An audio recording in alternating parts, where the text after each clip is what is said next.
ये सफलता पाने का एक बहुत ही सरल और एक सीधा सटीक उपाय है सफलता पाने का। आप कहें कैसे? तो मेरे बच्चों, एक तो जो नंबर ऑफ स्टूडेंट रहते हैं ना इस एग्जाम में अपीयर होने वाले, उनकी संख्या बहुत कम होती है बनस्पत दूसरे एग्जामों की अपेक्षा। ठीक है।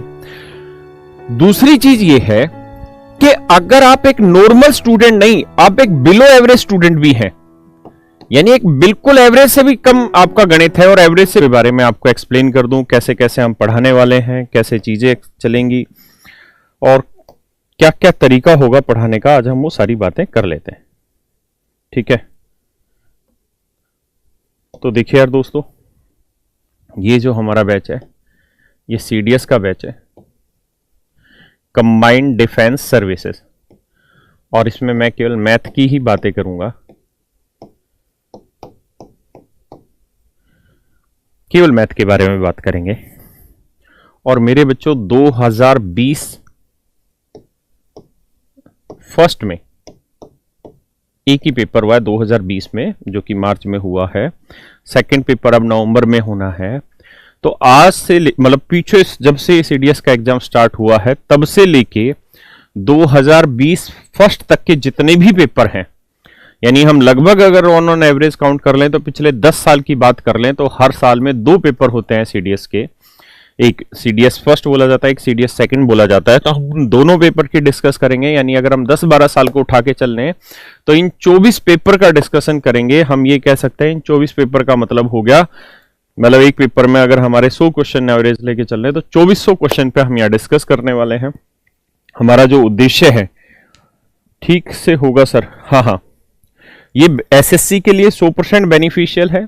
सर सीडीएस इंग्लिश कब आएगा? सीडीएस इंग्लिश का भी बैच आएगा, लेकिन ये सिर्फ और सिर्फ मेरे बच्चों मैथ का बैच है। इसके साथ आप ये मत सोचिएगा कि मैं जीएस भी यहाँ पे प्रोवाइड, ऐसा नहीं है। सिर्फ और सिर्फ ये सीडीएस के मैथ के लिए प्रैक्टिस बैच है।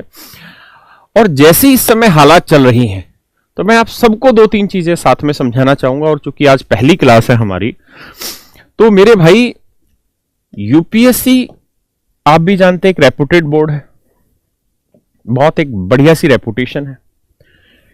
यूपीएससी के सारे एग्जाम टाइम पे कंडक्ट होते हैं, रिजल्ट भी टाइम पे आता है, एक चार्टर फॉलो करते हैं, यानी एक एग्जाम कैलेंडर को ये फॉलो करते हैं, उसमें ना इधर होते ना उधर होते, बिल्कुल नीट एंड क्लीन काम होता है, यानी फेयर डील रहती है। दूसरी बात आप ये भी समझिएगा कि जब आप यहां से सिलेक्शन लेके जा रहे होंगे सीडीएस के थ्रू, तो आप किस पोस्ट पे सिलेक्शन ले रहे होंगे ये बहुत बड़ा मैटर करता है, ये चीज बहुत मैटर करती है। मेरे बच्चों, आपका जो सिलेक्शन हो रहा होगा वो लेफ्टिनेंट की पोस्ट पे हो रहा होगा, और लेफ्टिनेंट का जो ग्रेड पे है अगर आप समझ पाते हो तो 5400 ग्रेड पे है। और एसएससी का जो सिलेक्शन होता है वो 4200 और 4600 की ग्रेड पे होता है। यानी सच मायने में एसएससी पे जो बच्चा सिलेक्शन लेगा और 60 साल की उम्र में जब वो रिटायर होगा तब उसका जो ग्रेड पे होगा, यानी जब उसकी जो सैलरी होगी उतनी सैलरी एक लेफ्टिनेंट इनिशियल स्टेज पर उठाता है, और उसको अलग से कितने बेनिफिट मिलते हैं वो अलग चीज है। मेरी बात समझ पा रहे हैं जो मैं आपको समझाना चाह रहा हूं? यानी जो आपकी आखिरी सैलरी बनेगी ना रिटायरमेंट पे एसएससी के थ्रू या और बाकी कॉम्पिटिटिव एग्जाम्स के थ्रू, उतनी आपकी पहली सैलरी बन जाएगी यूपीएससी के सीडीएस के थ्रू। दूसरी चीज ये कि मैं इस एग्जाम के प्रति बहुत ज्यादा इंटरेस्टेड रहता हूं, बहुत ज्यादा ओरिएंटेड रहता हूं, क्योंकि बच्चे बहुत कम रहते हैं सीडीएस के, उसके बावजूद भी मैंने इस बैच को निकाला, क्योंकि ये सफलता पाने का एक बहुत ही सरल और एक सीधा सटीक उपाय है सफलता पाने का। आप कहें कैसे? तो मेरे बच्चों, एक तो जो नंबर ऑफ स्टूडेंट रहते हैं ना इस एग्जाम में अपीयर होने वाले, उनकी संख्या बहुत कम होती है बनस्पत दूसरे एग्जामों की अपेक्षा। ठीक है।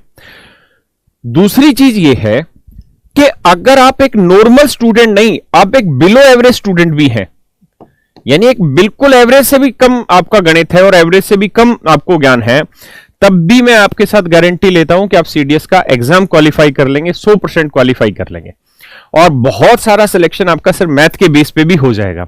उसके बाद इसका एक पड़ाव आता है इंटरव्यू का, जिसे हम एसएसबी कहते हैं। एसएसबी बोर्ड के थ्रू जो इंटरव्यू होता है वो एक अलग पैनल है, उसके थ्रू बाद में हम उसके लिए डिस्कशन करेंगे। मैं आपको मोटिवेट सीडीएस के लिए इसलिए कर रहा हूं क्योंकि यहां से सिलेक्शन पाना ज्यादा आसान है बनस्पत किसी और बोर्ड के थ्रू।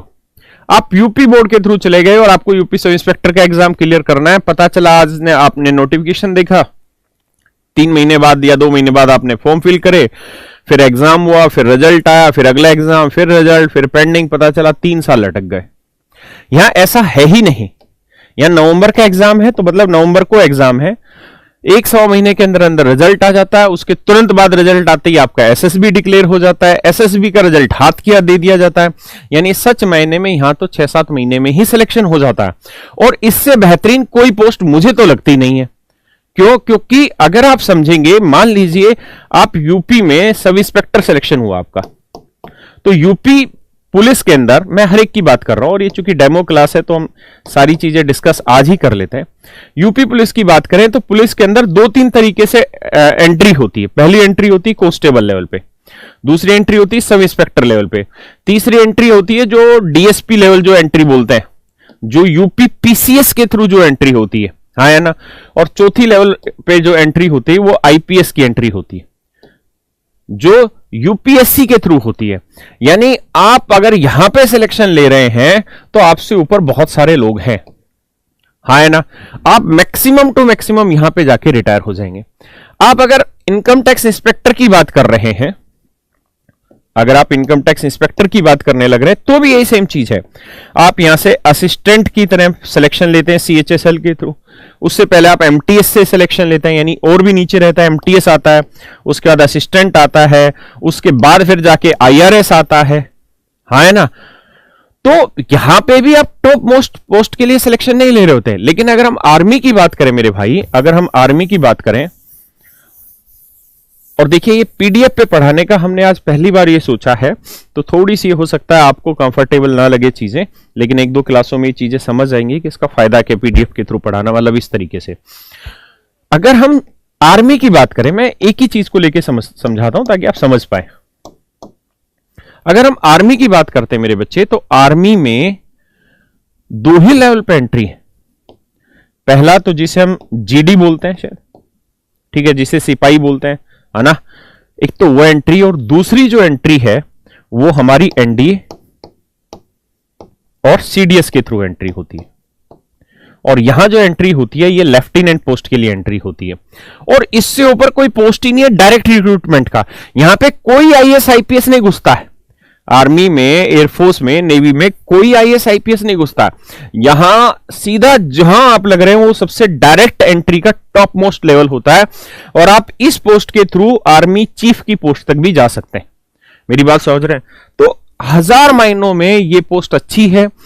सबसे बड़ी चीज, टाइम पे एग्जाम होता है, टाइम पे रिजल्ट आता है, टाइम पे ज्वाइनिंग आ जाती है, रॉयल जॉब है, जीवन भर के लिए आप अपने आपको एक सुरक्षित वातावरण में महसूस करेंगे, देश की सेवा का मौका मिलेगा, एक अच्छा वातावरण मिलेगा। तो इन्हीं उम्मीदों के साथ दोस्तों मैंने सीडीएस का बैच शुरू किया, प्रैक्टिस बैच, और मैं ये उम्मीद करता हूं कि अगर हम इस बैच को स्टार्ट कर रहे हैं तो आपको बहुत सारी चीजें, पहले से बेसिक चीजें आती होंगी। मैं अपने हर एक बात को एक्सप्लेन भी करता चलूंगा चीजों को, ठीक है, ताकि आप एक एक चीज को समझ पाए।